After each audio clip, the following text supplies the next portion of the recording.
西部大陆这款从同年时期运营到现在也有12年的游戏，这12年间多少同类型的页游倒了，多少同类型的页游大变味成了阴间游戏或者逼氪游戏，而西部大陆是为数不多运营至今，玩家群体还没有对着游戏开喷，甚至祈祷这游戏能继续运营，以至于说明明游戏这么冷门，我做视频还能把3连搞达标，让我能出第3期西部大陆，看来大伙还是非常给力的。那这期视频我也不加难度啥的，还是一样3连合起来能过1万就继续更新，来能不能让我看西部大陆玩家们的实力？那上期视频我是打了一堆新手能打的精灵，这电精灵、精卫究极体、魅影究极体、玄武究极体全部都拿到手了，然后大伙光看着我收集各种精灵也没啥意思，所以我特地上了点难度，百度了一下西部大陆的阴间精灵。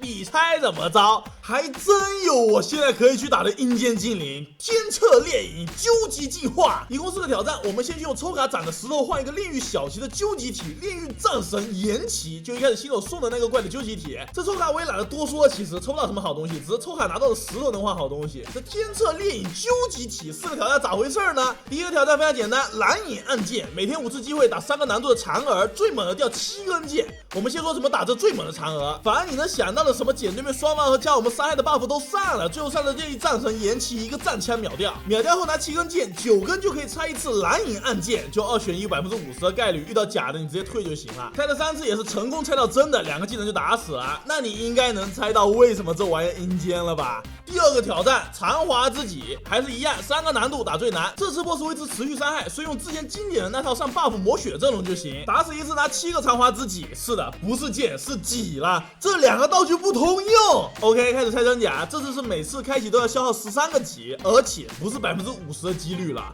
是25%几率了，4选1。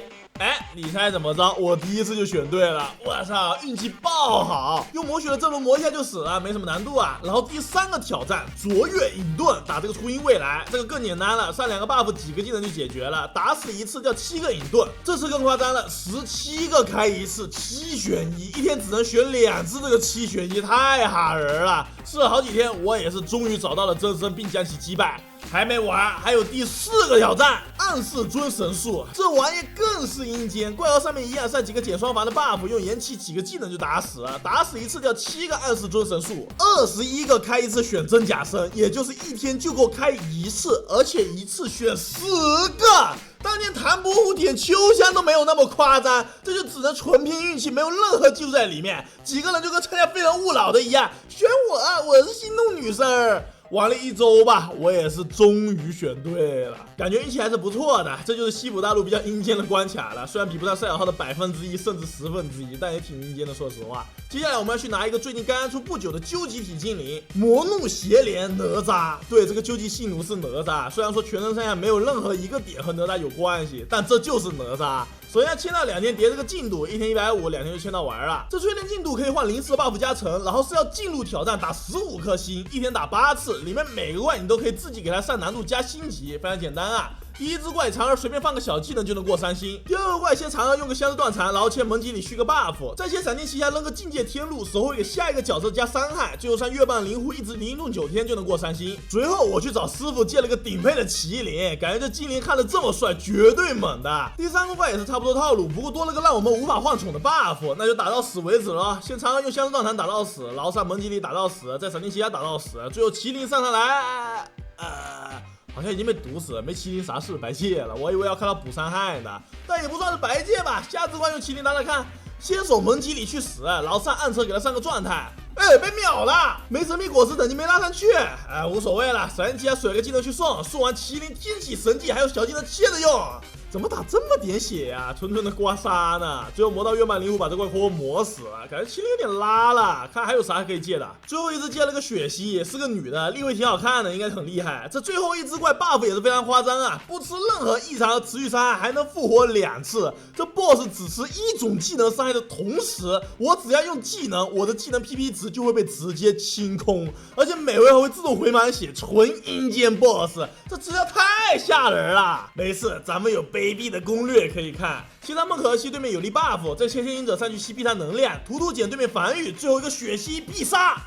打对面0滴血，没办法，这 boss 要技能打第2次来掉血，前魔盒再上 buff， 死了换牛车打3口，再接着通行证送的圣母蝶必杀和刷新对面减1 buff， 最后再上血吸一个超必杀，瞬间秒杀。杀完后 boss 复活切圣母再叠必杀和刷新减1 buff， 然后再换血吸秒杀，来来回回3次就解决掉了，哪吒就到手了。而哪吒可以说屁用没有，基本零作用。为什么呢？玩了这么多天西部大陆，我算是明白了一个道理。虽然里面的精灵比较好拿，而且不氪也能玩，氪了20块钱能玩得很舒服，但缺点也显而易见，那就是很多精灵基本只有一个被动或者一个技能是有用的。你一场战斗需要切好几只精灵，不断的上 buff， 很多精灵被设计出来可能就是为了上一个状态，然后就可以去死了。而且很多精灵唯一的用处就是打某个 boss， 其他的 boss 根本用不着。可能你获取这只精灵仅只是为了一场战斗使用一个技能，以后就再也不会用到它了，泛用性极低，纯的一次性性奴。而这哪吒，说实话我也是一时兴起拿了，根本没啥用，纯收集屁收集玩了。那这边我夏尔究极体从第1期说到现在也是成功拿到手了，手剪刀布玩了好几天，真服了。最后这一关非常好打，现在这个配置随便就解决了，打过就能拿保底奖励，3天拿到手。然而这艾莉亚究极体根本跟夏尔究极体不是一个级别的，太变态了，可以说是游戏稍微后期点才能打的精灵，也该了，毕竟是个妹子精灵，肯定是要比什么臭男的精灵难获取了。那反正3连能达标，继续更新，下期备战艾莉亚，再找个阴间关卡打，大伙也可以在评论区跟我说一下哪个精灵关卡阴间有趣，我也会参考一下的。那么以上就是本期的全部内容啊，如果喜欢的话可以给个3连关注啊，继续更多搞笑图啊视频。那这样吧，我是丁虎，我们下期见。